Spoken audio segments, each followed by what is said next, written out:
welcome to 4,000 Accounting. I'm Watty, and tonight I'm joined by my good friend, Mr. Lee Mercer. This one is it's a bit different. We're going to be bringing you some news about the next charity toy drive, so the Children's Toy Drive 2024.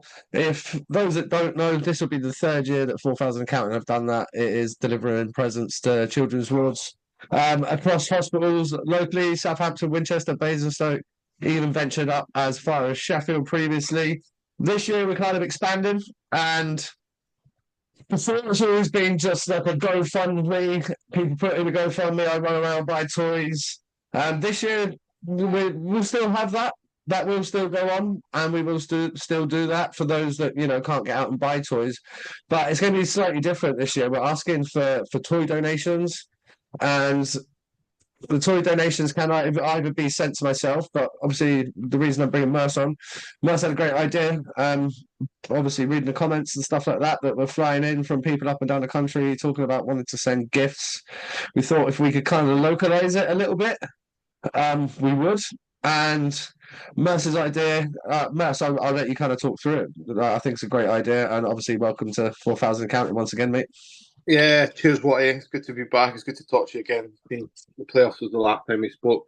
So just on the back of your toy drive and stuff, I just think that we as ice hockey clubs, if we're wanting to be part of this toy drive, which I think is a great initiative, then I am more than willing, and I've sort of done a little deal with Enterprise who will sort me out a van. I'm happy to come and collect toys from training nights or sort of game weekends and things like that in the south. Even if it's during the week, I don't mind driving up to Sheffield, etc., to collect a van full of toys and all that sort of stuff. It probably needs a little bit more exploring, but I think if we can try and get a plan nailed down for the start of November, we can do all the teams across November. Yeah. So building on what Mer said there, for example, we normally like to have the money in or the toys, anything like that we've done previously, kind of by like the second week of December, because then we were out buying toys and making sure that the toys were all kind of delivered to the hospitals the 22nd, 23rd of December. So meaning kind of like a cut off of around like the 10th to the 12th of December.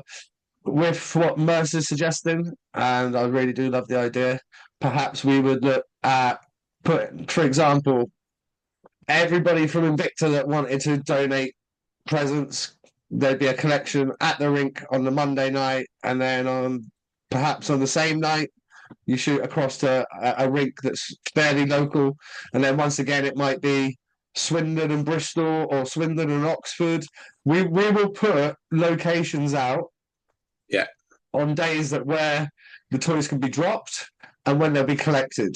Now, it might be a case that the toys are going to be dropped, collected on a Tuesday night, but you happen to be at the game at the rink on a Sunday night. We will try and liaise with rinks to have somewhere where the toys can be stored, so that you perhaps don't have to be there exactly on the day that Mercer's going to be there, but you can still get down to the rink and you can still leave a gift for the kids. I think it'd be interesting to have clubs involved this year. It's something we've always kind of run solo with, but from the initial couple of posts that went out, clubs up and down the country literally jumped on board so quick. I'm willing to donate on behalf of this club. I'm willing to donate on behalf of that club. And they're talking to their members, and it looks like their members are willing to donate. Obviously, I do not mind toys coming to my house. I don't. That's absolutely fine. They'll get stored. They'll get taken care of, and they will go out to the kids. But it would probably be better for me if Merce came to my house once with 100 gifts, than the Royal Mailman coming to my house 100 times and having to dodge Sky and not get eaten. So, as much as I'm willing to take the gifts on, absolutely, I think this would be a good idea, and we would see a good chunk of people getting involved.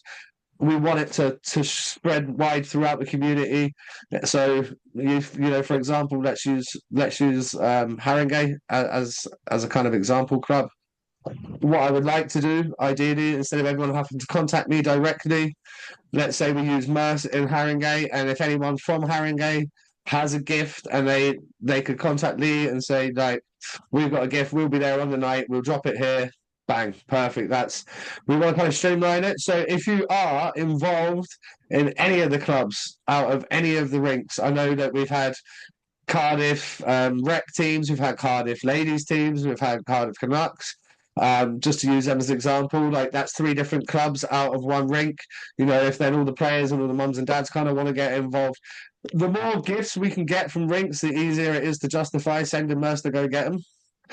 Obviously, I think if it's a case, if not many people within your club want to do it, let's say there's only 5 or 6, maybe 10, just send them directly to me. But if we're getting into the sort of realms of, 40, 50, 60 people want to donate gifts and there's a good chunk of gifts and it's a van full, then absolutely, I think it's worth, spending the fuel and going and doing it. Merce, any other kind of like ideas from your end? No, but even teams that are you take Cardiff Canucks for argument's sake, if they brought stuff to an away game, because obviously they come into the south, I can come and meet them for that game and take them off the bus and stuff like that. I also encourage teams to, if you can, get teddy bears with your strip or your logo on. Also cool. use this opportunity to spread the love about ice hockey really in the UK. Let's just spread a little bit of ice hockey love over Christmas. But yeah, more than happy. People, if you want to reach out direct, we'll figure it out. We'll work together and get it done. Not just clubs, hockey shops, hockey kind of merch and clothing. If you want to donate, for example, some t-shirts or some mini goal sets or whatever. Like, the only stipulation is, guys, the gifts have to be new and they have to be unwrapped. Okay, this isn't a stipulation on behalf of us. This is the hospitals. Obviously, a lot of diseases in hospitals. A lot of these kids are fucking sick. Let's not beat around the bush. They're sick. We can't have secondhand. We can't have stuff that could potentially cause allergies or reactions or anything that's going to potentially make these kids sick. So please buy new. And please do not wrap them. Even though some of you have asked, can we wrap them and then write it on? They'll just unwrap it at the hospital before it even goes to the kids. So they have such a wide range of kids in these hospitals.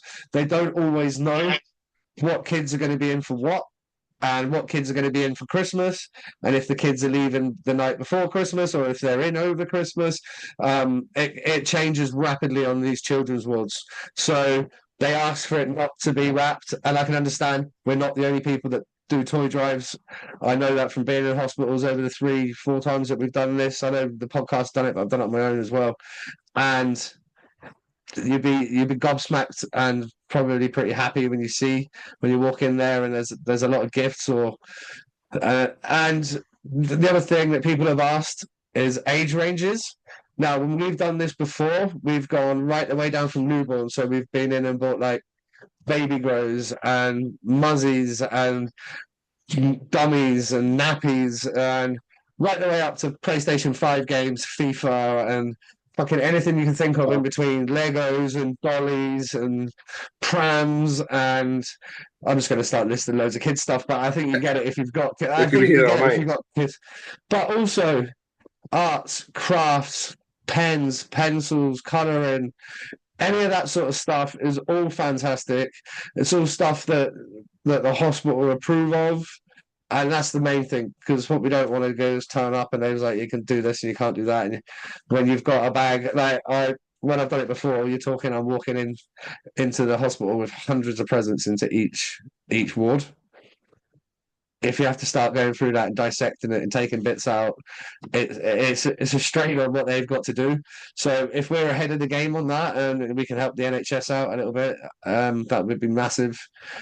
It's one of the most rewarding things that we can do. Being part of this podcast is the charity work and Kids at Christmas. I know people have put out another couple of ideas. Now, with the wide scope of this, I'm open to the option of extending the hospitals as well, because if this goes as well as it potentially could, we could do more than 3 hospitals, which would be fantastic. Obviously, when I've been doing it on my own, I didn't want to bite off more than I could chew. 3 hospitals seemed very reasonable, and the way I kind of viewed that was, if I can raise 3-4 grand, then I could do 3 or 4 hospitals. Now, this isn't just me. We're bringing the clubs in, and we want to bring the community in. So this has the potential to be massive. Now, obviously, we will address that as time goes on. If it looks like a lot of clubs are getting a lot of success and getting a lot of people willing to participate and to donate, then I'll make announcements in due course. But we will announce the extra hospitals that we're going to do. Merce had a cracking idea, and Yeah, it will involve some commitment. I'm going to throw a couple of you Solway fuckers under the bus right now because I know you'll be watching. So if the Tartan Shark or Andy or any of you boys up in Solway, I need a favour. We need someone in Scotland to do the same as what Mr. Mercer is going to do in the south, and liaise. We're going to liaise with some rinks, and I know I can lean on John Strange a little bit. I'm going to lean on John Colley a little bit. So Aberdeen and Solway, respectively. Um, we would love to have it go on in Scotland as well. Now, I feel I don't know how Mercer feels about this. If we did it in Scotland, I would like it to go to Scottish hospitals. yeah. So then my next step would be to look at liaising with teams and have some boys from the teams go down and give the presents to the ward. I think that would be good to keep it in the kind of community. And 4,000 counting, lucky enough, we've got friends up and down the country and friends at all sort of levels of the game. I would really like that to happen. And then once again, Mercer, like the Midlands and the North as well.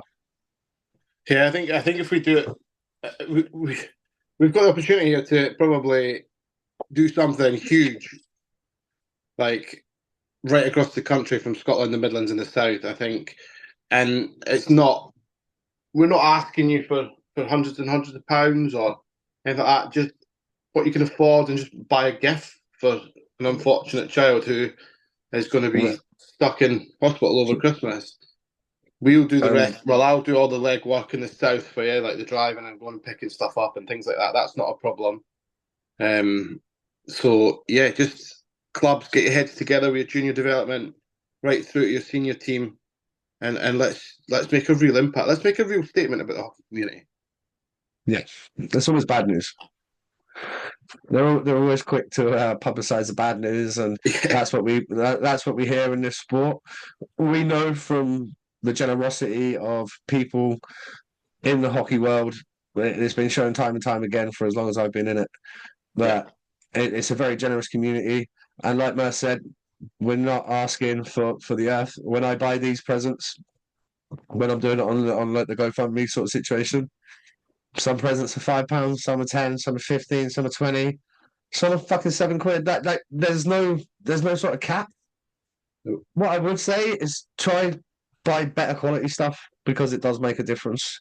But anything you can give and anything that most of you guys probably got kids and you know what your kids like and you know what they don't like. Now just kind of think about that about other kids. It's much the same. Um, they all kind of love Lego and that kind of stuff. That always seems to go down very well because the nice thing is some of the hospitals connect with us afterwards, and have been like explaining how the presents got divvied out and how happy the kids were and stuff like that. And you know, whatever you believe and whatever you are, it's when you're just a young kid and you're stuck in hospital for Christmas. It's not a nice feeling. And if we can just spread a little bit of joy, and the fact that we're starting early this year is great. We're only in October. I was sorry to post the C word so early, but I thought if we get ahead of it this year, so allow opportunities like this to kind of grow, and we plan to really continue to grow it over the next week or so here. I'm hoping that anyone that's watching this podcast, it's obviously going to be on YouTube, it's going to be on Spotify, all the usual places. We'll put it on Facebook as well, so hopefully that'll get a lot of traction on there. Get tagging your clubs. You did it before, and it was a really good response. Well done to everybody because it seemed to trigger a lot of messages and a lot of support for the cause straight off the bat. If you just do that again, please, and we'll do our bit on our end. We'll do the donkey work at this end, and hopefully it just makes it a massively successful campaign. And like Merce says, we shine some good light on the hockey name for a bit here. Correct, 100%. And not only that, is you might end up with 3 new fans coming every week. So that Mhm. 10, 20 quid that you've spent on that present might actually generate 40, 50 quid a week for your club. Because you might get Mm. some new fans in the door. Yeah, it does. It's an opportunity. I Yeah, like the idea of getting like the merch or the teddies or mini sticks or whatever it may yeah, be, something hockey related. It's something I've kind of steered away from myself, purely on the basis of what Mer said. I didn't have Swindon Wildcats mug. I didn't have Haringey mini stick. I didn't have a baseball cap with the whole Seahawks logo on it. I didn't have a Bauer shirt or anything like that. But you can sure as shit believe if you put a medium Bauer shirt in there, kid that's never heard of it, 13, 14, when he's lying in his hospital bed, bored as fuck, he's going to get on Google and go, what's Bauer? And he's yeah. going to go, oh, that's hockey. Oh, look at those two guys fucking going at it. Look at that big hit. Look at that goal. Mum, guess what? When we go out of here, I want to go and see a game of this. Where can I go and watch a game? And they could just be something as simple as that that could spark you a lifelong fan. Definitely. I know 100%. from I know from being part of the stuff that we did with Zooms, which was the reason we ever got into charity in this podcast in the first place, the very first 4,000 counting charity game. And we done stuff at Royal Marsden. Man, all that shit goes a long way. And the other thing that I've done as well previously, and this could be something to consider for maybe if you're a little bit more of a well-off parent, I'm not trying to like, be a prick about it, but that is what it is. If you're a little bit more of a well-off parent, gifts that are quite good for the ward always go down well. So a lot of these wards will have a PlayStation and they will have an Xbox, but they might have FIFA 2023 and they might have the first Call of Duty or whatever. Do you know? When I did it last time, we bought games that would stay on the ward. So not only were the kids that were in on Christmas getting a gift, the other kids like after Christmas when they come in between Christmas and New Year, all of a sudden they've got a PlayStation game to play. There's a new game of Monopoly over there. There's bits and pieces that could stay in the ward and actually help the staff nurses on the ward give the kids a bit of something to do. And I thought that they always seem to go down very well. Something that I've also done over the last couple of years as well. Took a few bottles in for the nurses, a few bottles of red, a few bottles of white at each, and a few boxes of chocolates because they're in there for their Christmas as well. I think that's a nice touch. So again, not only are we doing it for the kids, we like to do a little bit for the NHS when we can. We did the feed the NHS during the lockdown there, and they sure as fuck appreciate it, and we got a lot of really nice I'm comments actually, from the people. I'm actually quite sure. I think if somebody walks into the local Tesco's and asks the manager, I'm sure they've got an on shelf. They can give an on shelf donation of about £100 worth of chocolates. Okay, that's amazing. I'm sure it's something like that. I'll check it out a wee bit more tomorrow, but I'm sure they do it. If you go and speak to your local supermarket um, manager and just say, this is what it's for, this is what we're doing, he'll give you half a dozen boxes of quality streets or whatever it may be. And stuff like that. Honestly, it's awesome. It's nice to be able to give to the nurses and the doctors and the matrons and everybody else that is involved in these children's wards, because like touch wood, not had to be on there really with Brody apart from when he burnt himself, a little dickhead. Nothing serious, like, do you know what I mean? There is kids in there in serious conditions, and I've seen it with my own two eyes, and I've saw like just standing there with like bags of presents in my hand while these girls and blokes just fucking running around, and they don't stop. They literally do not stop. They work their fucking asses off, and it could be my kid, it could be his kid, it could be your kid, it could be anyone. We don't know when it is and when we're going to call upon them, but it's nice to have a little bit of good karma in the bank, a little bit of good Yeah. juju going on. Life's too For, short, unfortunately. yeah. But ladies and gents, I want to talk a little bit of hockey just because obviously I've got Mercer here. I'm going to keep him for a couple of minutes, but he wants to go watch Man U, so I'm going to hurry up. Mercer, how have the Haringey boys started the year? Are you a happy man? What's in the pipeline for Haringey? So yeah, we've started okay. We're probably where we think we maybe should be. We obviously lost the league game in Peterborough. Short-handed goals, Nathan Pollard, they go hand in hand, don't they? I just think we kind of made basic errors in the game. We didn't play bad at all. In fact, the complete opposite. We were level pegging for 2 periods. We just switched off a little bit in the last. And you were brutally punished, which Peterborough, Guildford, they boys they'll do that this year. I think the league's a lot tighter. It's a lot better, skill wise and standard wise. The addition of Cardiff, I'm glad those 2 games are out of the way because they boys are only going to get better and better. Trust me. I wouldn't want to be playing them near the end of the season or in the playoffs. I think they will be a team to be reckoned with. Is my prediction for the season. But yeah, we're in a good position. We've put some good solid performances at home in front of full houses, which is fantastic. There's 1 or 2 things in the pipeline that I can't overly go into. Reason being is I just don't want to get my hopes too high because I just don't want them shattered that way. But some things have been addressed at the Palace that need to be addressed, is what I'll say on that matter. And I know if you put it off, it's going to be so sick. It'll be different. But yeah, we are where we are. We've got a good squad. They're hungry. Pete's doing a good job. His first year as head coach. A lot of work getting done in the background for 1 or 2 things. Obviously, the word promotion and moving up a division, and that's going to rear its head again. That's been looked into. I think last year, when I said, yeah, we're going to go up, I think I was very naive. Right. And what I mean by that is I didn't realise that if I want to go up a division, I need to speak to guys now. Yeah. And I can't believe that I missed that. I dropped the ball there. Like, what a schoolboy error. So by the time you're coming round, and obviously we got dicked for a goalie I situation. signed up. We got dicked in the summer on a goalie situation where we lost Luke. Everyone was spoken for. I was like, why is everyone already tied down? And then obviously I got speaking to a few guys and they're like, look, Merce, to go up a division, you need to start speaking to us kind of halfway through the season. But that goes against my grain because that's like tapping up. I just don't do that. The summer's the summer, the season's the season. If you speak to guys in the summer, then they're fair game.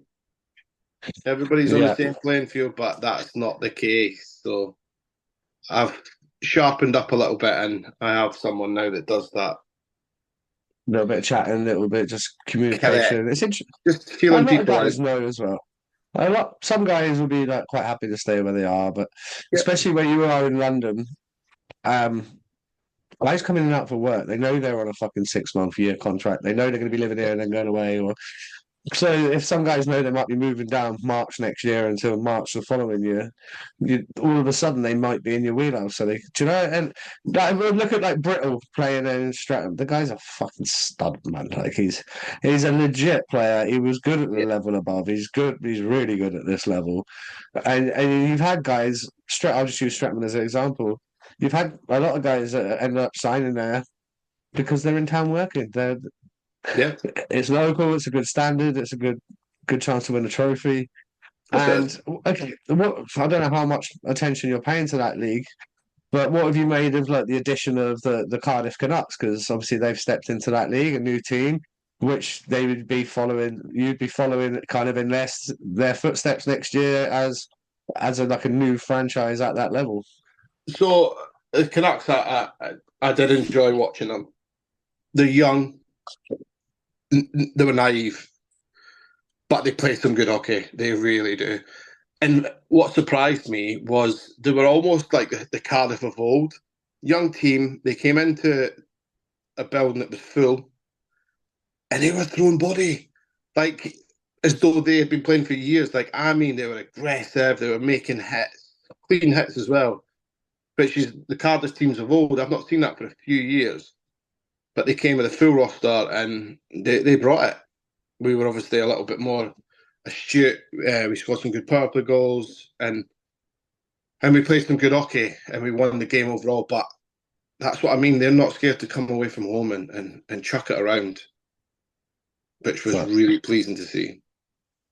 What would be an ideal situation? Because the way I see it, Haringey have always got good fans coming through the door. They got a good foundation. The things that we've already talked about off air and stuff like that would see the club in a very good stead. And I think when you look at the division above, MK, Oxford, Romford, Cardiff ones, like there's a lot of teams that would be there for the taking for Haringey to like go in and beat, and I don't think it would be without sounding arrogant or any of that. Like that Cardiff Fire team's no different from the one last season, which we beat home and away. MK have been where they are for a number of years. I don't think. I don't know why they're still in that division. Yeah, which is a shame. Oxford, I think we would take. Currently with matching roster for roster. So yeah, they're 3 winnable games, shall we say? Yeah. 100%. That's what I brought it up. I think Victor probably the next step, but obviously Slough, Streatham, and I'll put Chelsea for that bracket. They're your top tier, and then you've got that. I agree. Victor, Gosport, sort of middle tier. So it depends what you want.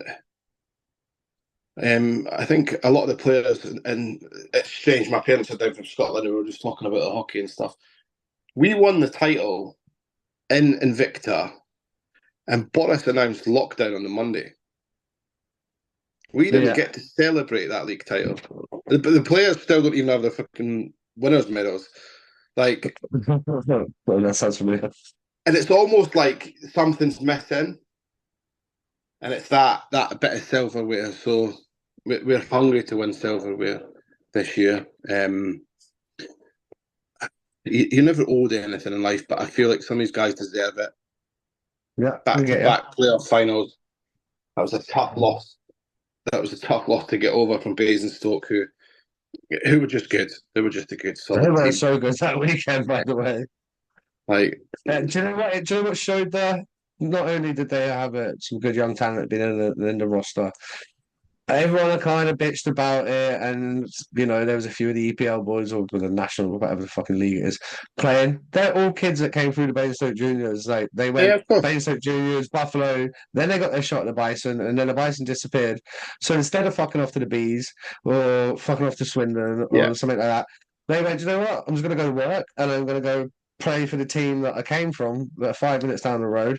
And do you know what? It made that weekend, like it made a class weekend. It was some good hockey games, man. Good hockey games. And at the end of the day, regardless of who they've got and what they've got, that was a 2-2 hockey game.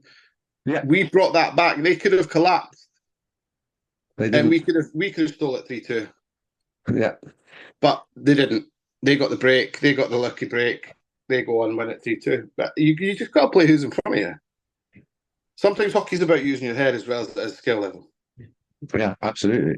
It's a massive mental sport. Well, how much does it suck to lose that club then? Because obviously for me it's my hometown club, so it really sucks. But like to lose what was turning into like a good successful side, definitely made the league stronger, having guys like that playing at that level. They're fucking Adam Jones playing, Alex Sanford, Hallam Wilson, Paul Petts. Like that makes your hockey level better if you have those guys. It makes the league better. It makes the league better. I think for me, Basingstoke's a strange one because come the last season, the icing was the pits. It was like walking in the middle air. But that's taken a number of years to get in that state. So the question has to be asked of, like, why has it got to that point? Why has it got so bad? Why is no one... I'm not saying people haven't tried to, but why hasn't a council stepped in? Why isn't a health and safety executive come in and just had a look at the toilet? One toilet. Uh, So it Um, was funny, man. So after we posted the pictures of the mold and the like what do the you mean dirty we? shitters. I didn't send you any pictures of mold. Sorry, I no, you Fuck didn't. it But I out. mean, no, but I Ah. mean, we as a podcast, when we shared these photos, um, they went and painted the front of the DJ box, but they didn't paint the sides. So they painted the mold that you can see, but the fucking mold that was on the end bits, that's all right. But it's just a But shame because where are all those families? Where are all those youngsters? They're potentially kids we've lost to the sport. yeah, we've lost so many kids from being to the sport, It could be the guaranteed. next sort of Liam Kirk, or do you know what I You don't mean? know, do you? You just don't know. It could have been the next big thing. Yeah, Sad. it's It's sad. very sad because I remember going to the GB School of Excellence. For those of you that Well, are old Glenny, enough, yeah, well, Glenny, that's it where we was used then. to go at Basingstoke. We used to be on the practice first thing in the morning at some ridiculous hours after getting zero sleep at the army barracks. Yeah, But we were there, and Basingstoke was a big ice rink. It was a shining. It was a flagship rink, really. yeah, 100%. Yeah, And you look over the years who we've had come through there. So Danny Myers, Joe and Amber yeah, Greener, myself and my brother, Kurt Reynolds, Luke Piggott, who like, and then a bit more of the new school. You got, like I said, like the Helen Wilsons, the Paul Petts, yeah, um, Ryan Sutton. There's a lot of guys that have played at that National League level that have come through Basingstoke. There's a lot of guys that are still playing at that National One level. You know, you got like Oscar Evans, Jack Peacock, Trav Penny. Like the list goes on. There's boys playing yeah. down in Oxford. There's a lot of like talent have come through Basingstoke, Talented British and guys. yeah, and that's going to get lost in a generation. And people are saying to me that when are you getting Brody out on the ice properly? Obviously, I've taken him out to Ozone. To be honest, Yeah. boys and girls, my hip is too fucked. Even like 2 laps of Ozone, if it's just me skating, I could probably skate for like 15 minutes.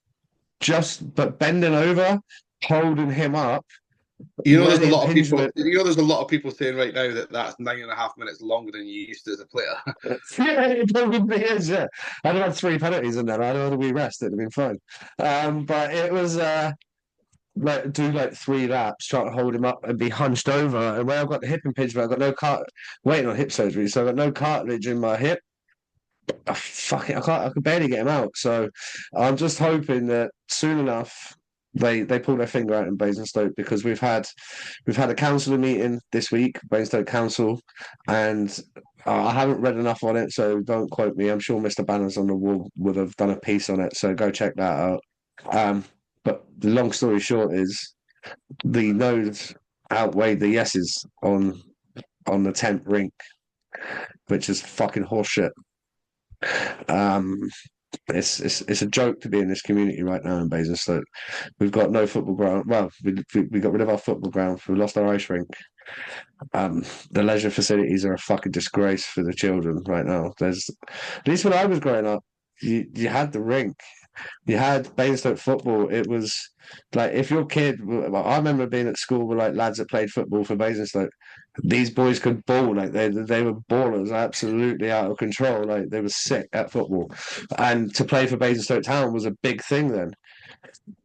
I'm hearing now of like Basingstoke Town juniors like folding and shit at certain age groups. That doesn't happen if you have a big flagship stadium and you've got a good senior team feeding in right the way through to the communities, the Basingstoke's not a small grassroots. city, though.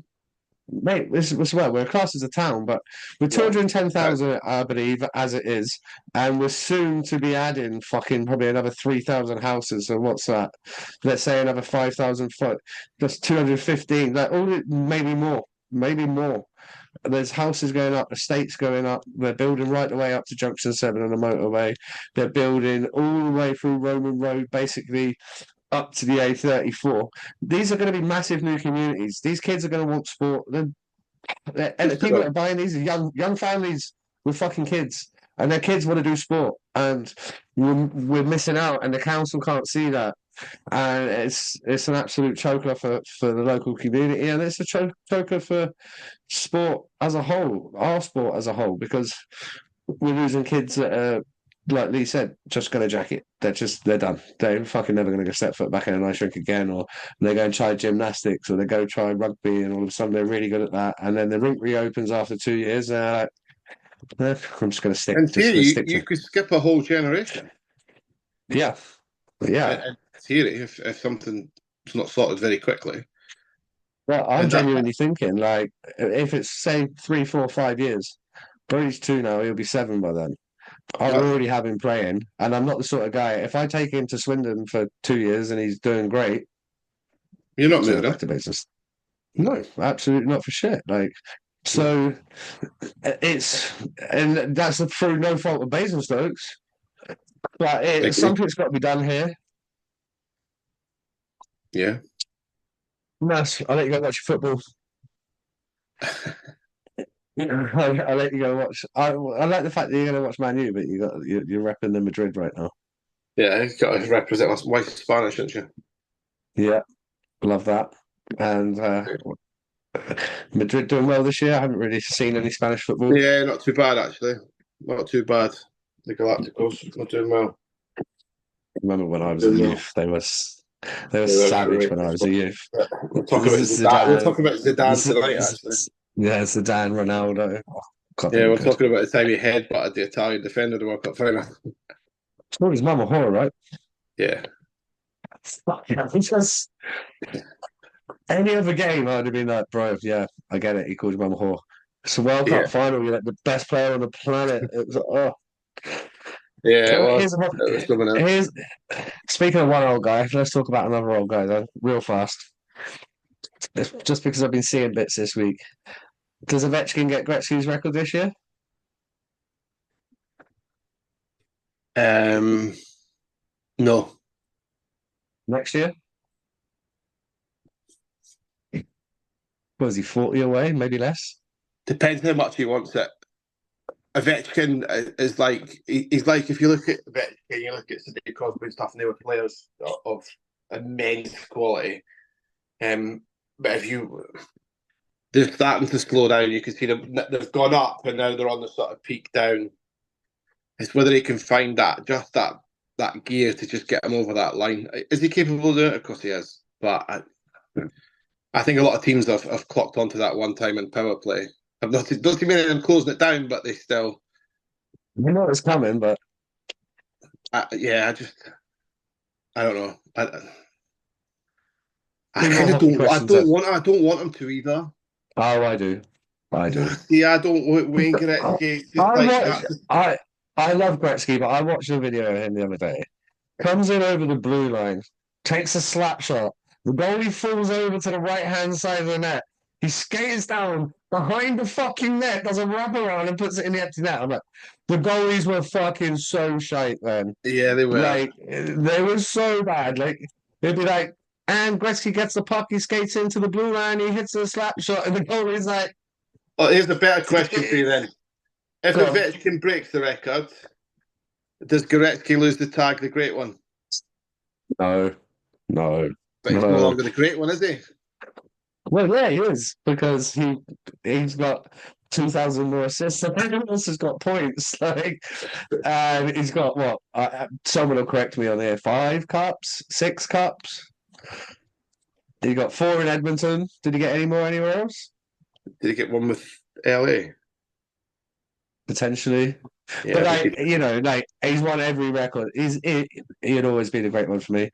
yeah. 2 more hockey questions. I'll let you go. Did you see the Jacob Trouba hit this week? What, the train? As a New York Rangers fan, of course I saw it. Fucking head up, baby. Have you seen the sort of video that's doing the rounds? Where someone's doing a talkover? Oh, I don't know. No, I haven't seen that one. So Jason Trouba's obviously in a press conference, but someone has obviously dubbed it over. Okay, yeah. Oh, it's fantastic. It's definitely worth a watch. Yeah, I see the Trouba train. That guy can hit. If you look at his records from last year as well, he throws body like it's not tomorrow. Like Also, if you haven't already started watching it, the NHL series on Prime. Truba features in that a little bit. Seems like a fucking big time beauty, by the way. Like just like a team guy. He's like, Yeah, I'm not like the other captains. I'm not going to get points and that. I'm just going to eat minutes, eat pucks, and kill guys. I'm like, yeah, yeah. yeah. Sounds about right. I think the Rangers will win the cup this year. Actually, 4-4-4, early there doors, you eh? go. Going in. Straight in. I think the Rangers will win the cup. I think they were naive last year, and that's why they didn't get to the final. And Florida were just on a different stratosphere to everyone else. They were unbelievable. Yeah, they were And very, very obviously, good. the New York Rangers goalie is a straight savage. Shesterkin. Shesterkin, yeah, he's gonna be making some big boy money when he gets paid next time. Well, yeah, whether it's still with New York or not is the thing.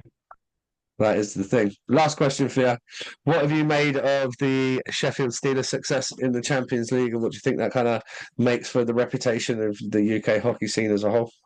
I think it's a fantastic thing. Like, I think it's absolutely brilliant that they've made, if you look at football terms and stuff like that. Yeah, obviously it puts the Steelers out there in name. I think Belfast, their name's out there as well. And I just think, yeah, I just think it's great for British hockey, isn't it? The more cups we're in, the more European competitions we're in, Team GB as well, the more sort of publicity you get. It just drives people to the sport. Like, I did a walk around Ali Pali at the weekend and I gave away 2 jerseys to just That's cool. random people. And a lot of people just come for the first time and they're like, I absolutely love this. I love this sport. Why have I never been? Well, because it's not out there. So I Yeah, think things like the toy drive, getting on the media, getting on social media, but I think like mainstream news needs to get a hold of. I'm sure the newspapers and stuff locally in Sheffield would have been all over that because they're yeah. quite a big sporting sort of city, the Steel City.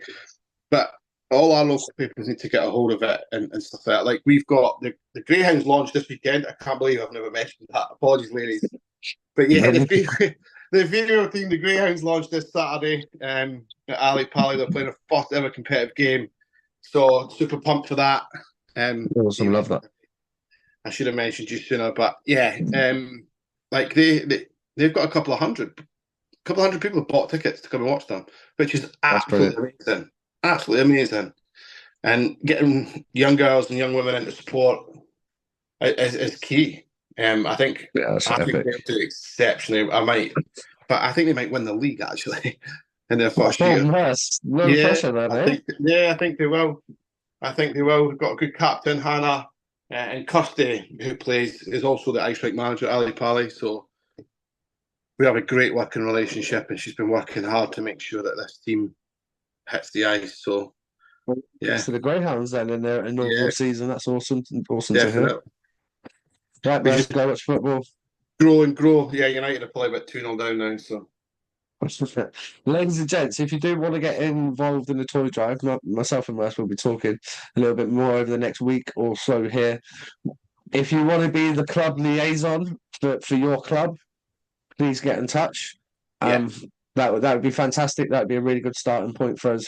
If you want to volunteer to be a driver and collect in the Midlands, North, or Scotland, once again, please do let us know. And if you just want to send a present or a donation or anything like that directly to us, we can also accommodate that. If you send a message to 4,000 counting, got a thing with my address made up. How you make that out?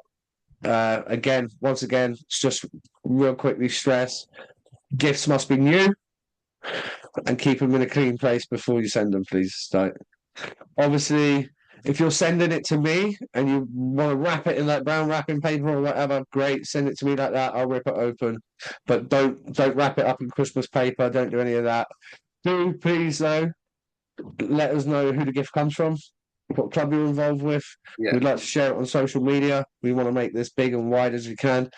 And again, like I said, shops, pro teams, junior teams, rec teams, women's teams. Literally, we want everybody involved in this. Sledge hockey, you name it, we want you guys involved. University hockey, literally, whoever it may be. Let's get involved. Even ex players who listen to your podcast, Yeah, like there's enough of them. There's yeah, enough of for course you there is. boys. doesn't Yeah, have to there's come enough from the humours. hockey community.